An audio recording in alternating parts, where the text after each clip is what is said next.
Hello, have a very nice day. आजकल हिंदुस्तान में election का माहौल चल रहा है। हरियाणा में इलेक्शन हो रहे हैं, जम्मू कश्मीर में इलेक्शन हो रहे हैं, महाराष्ट्र में इलेक्शन होने वाले हैं, एक दो और स्टेट्स हैं जहां पर इलेक्शन होने वाले हैं with in A short period, थोड़े समय में। तो इलेक्शन के माहौल में जुमलेबाजी तो होगी, बड़े बड़े वायदे तो किए जाएंगे, पार्टियां करती हैं। और इलेक्शन के दौरान किए गए वायदे निभाने के वास्ते नहीं होते, सिर्फ लोगों को बेवकूफ बनाने के वास्ते होते हैं, ताकि वो इन वायदों के चक्कर में फंस के वोटें डाल दें। एग्जाम्पल आपके सामने है, 15 लाख रुपए वाली, या विदेशों से काला धन लेकर आऊंगा ये वाली। 36-50 इंच की है भाई, तो शायद विदेशों से काला धन ले आए होंगे। बताना नहीं है ना दुनिया को, हिंदुस्तान के लोगों को नहीं बताना, बहुत सारी बातें नहीं बताई। For example PM care fund के बारे में कुछ नहीं बताया आज तक कि वो पैसा किधर गया, किधर गया। तो सरकार का ये मौलिक अधिकार है कि जनता को जितना मर्जी लूट लो, ये पहला अधिकार है। जनता को कुछ ना बताओ, ये दूसरा अधिकार है। और तीसरा अधिकार है कि जो इनके विरुद्ध बोले उनके पीछे ईडी लगा दो, इनकम टैक्स वाले लगा दो, उनको किसी तरीके से जेल में ठूस दो। केजरीवाल एग्जाम्पल, मनीष सिसोदिया एग्जाम्पल, ऐसे करके। चलो, पॉलिटिक्स है इनकी। आज ये सत्ता में है, ये लोगों को जेल में ठूस रहे हैं, कल वो सत्ता में आ जाएंगे तो वो लोगों को, इन लोगों को जेलों में ठूसेंगे। जब श्रीमती इंदिरा गांधी थी तो उन्होंने इमरजेंसी लगाई, इमरजेंसी आम लोगों के वास्ते थोड़ी थी। ऑपोजिशन के लीडर्स को जेलों में ठूसने के वास्ते थी, और उसने अपना काम किया। इसी तरह चलती है पॉलिटिक्स, यही होती है राजनीति की षड्यंत्रबाजी। तो आजकल एक पार्टी कहती है कि हमें वोट दीजिए, हम हर महिला को 1,000 रुपया महीना देंगे। दूसरी पार्टी कहती है कि हम 2,000 रुपया महीना देंगे। तीसरी पार्टी आती है, कहती है हम 3,000 रुपया महीना देंगे। एक पार्टी आती है, कहती है कि हम वृद्धों को पेंशन देंगे। दूसरी पार्टी आती है कि वो कहती है कि हम वृद्धों को 2,000 पेंशन देंगे। तीसरी पार्टी आती है, वो कहती है कि हम वृद्धों को 3,000 पेंशन देंगे। एक और चौथी पार्टी आ जाती है, वो कहती है हम तो 6,000 देंगे।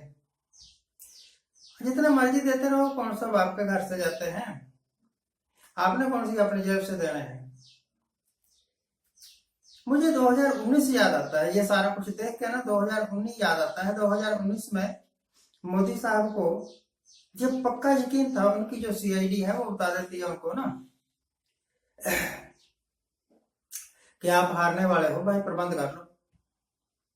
तो उन्होंने प्रबंध क्या किया, एक तो औरतों को मुफ्त में सिलेंडर बांटने शुरू कर दिए, और दूसरा किसानों को 2,000 रुपए की 3 किश्तें, यानी 6,000 रुपया सालाना देना शुरू कर दिया।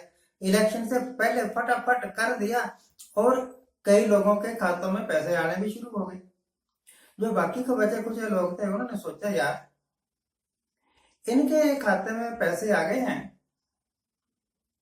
अगर हम इनको वोट डाल दें तो हमारे खाते में भी पैसे आ जाएंगे। रिजल्ट यह निकला कि मोदी साहब बड़ी बम्पर जीत से दोबारा सत्ता में आ गए।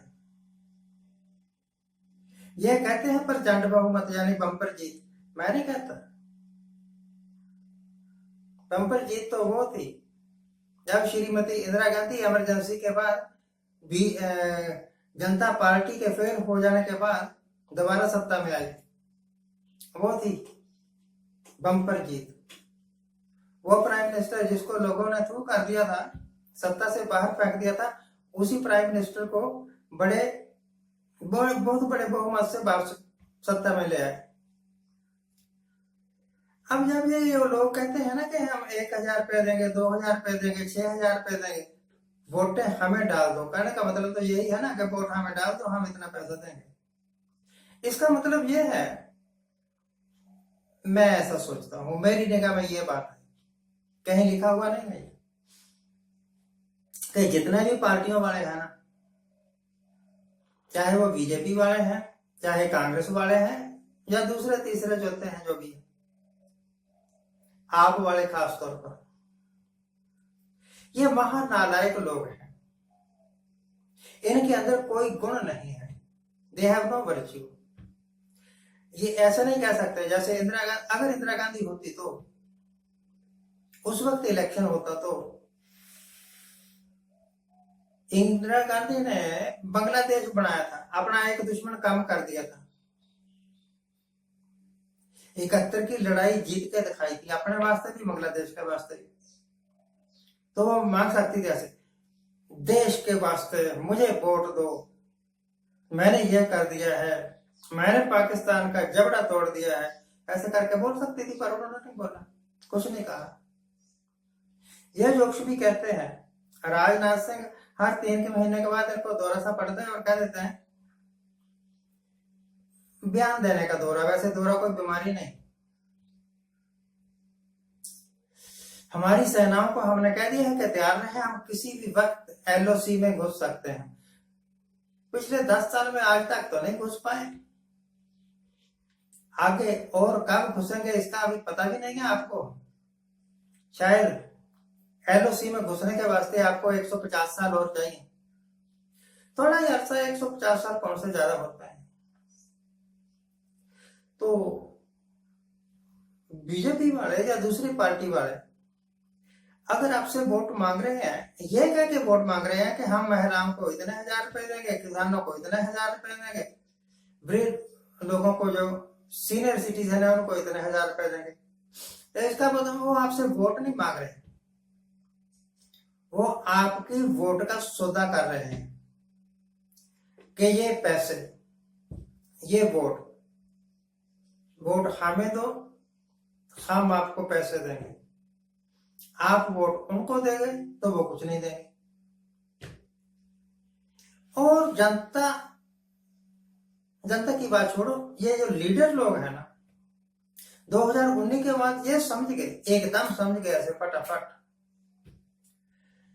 कि जनता जो है ना भूख की मारी हुई है, भिखारियों जैसी हालत है इसकी। अगर कोई 500 रुपए महीना में बिकता है तो खरीद लो। फॉर एग्जाम्पल किसान 6000 सालाना का मतलब तो 500 रुपए महीना ही हुआ ना। आपने 500 रुपए महीना के एवज में अपनी वोट बेची, अगर आपने बीजेपी को डाली है, आपने 6000 रुपए महीना के एवज में अपनी वोट बेची, अगर आप उस पार्टी को वोट डाल रहे हैं जो कहती है कि हम 6000 रुपए महीना देंगे, तो आप देशभक्त कहां से हो गए? वो पार्टी जिसने 6000 रुपए महीना का लालच देकर वोट प्राप्त की है, वो देशभक्त कहां से हो गई? वो पार्टी जो 6000 सालाना किसानों को देके और उनकी वोट ठग रही है, वो पार्टी देशभक्त कैसे हो गई? मुझे यही समझ नहीं आता। मुझे यह भी समझ नहीं आता कि इंडिया में डेमोक्रेसी है या वोटें खरीदने की मंडी है। मंडी में जाते हैं ना, ये मान लो कि मैंने कोई चीज आंवले लेकर चला गया, एक बोरी आंवले, एक आएगा कहेगा क्या भाव देंगे, हम कहेंगे जी हम 30 रुपए से कम नहीं देंगे, आप बोलिए, तो वो 30 रुपए में मान गया। एक दूसरा आ गया, वो कहता नहीं मैं 40 दूंगा, एक और आ गया, वो कहता नहीं मैं 50 दूंगा, तो बोली बढ़ने लगती है। तो क्या हिंदुस्तान में अब वोटों की बोली बढ़ रही है?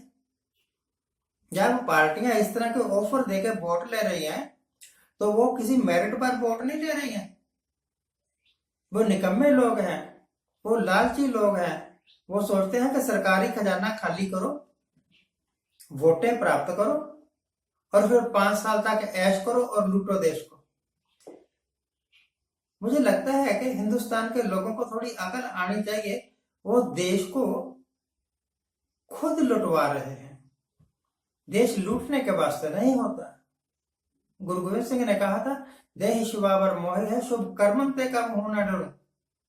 ये शुभ कर्म कर रहे हैं। ये तो देश के लुटेरे हैं, देश को लूट रहे हैं। पहले अफगानिस्तान से लोग आया करते थे, ईरान से लोग आया करते थे लूटने के वास्ते। अब ये हिंदुस्तानियों को ही लूट रहे हैं। What a shameful thing. I feel pity on this type of democracy. Thank you very much for watching. Keep watching. Please subscribe my channel.